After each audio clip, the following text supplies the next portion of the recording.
Eggs are that ultimate ingredient and centerpiece. If you have eggs, then there's no end to the multitude of amazing dishes you can make.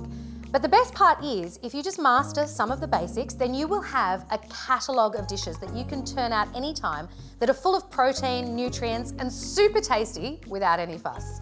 Scrambling them lightly in a hot pan with a touch of butter gives you a creamy result in just a couple of minutes. Poaching them in a shallow pan of water with the lid on gets you a perfectly steamed cafe-style dish in just 3 minutes. Simmering them in the shell and then dunking them in an ice bath gives you everyone's favourite type of boiled egg, from soft-boiled at 4 minutes, perfect for dipping and great for kids, or hard-boiled at 8 minutes, while crisping them up in a hot fry pan with a little butter or chili oil gets you a crispy-edged sunny-side-up egg in just a handful of minutes that's a perfect showstopper and meal topper. Or you can flip it and serve them over easy but still runny on the inside.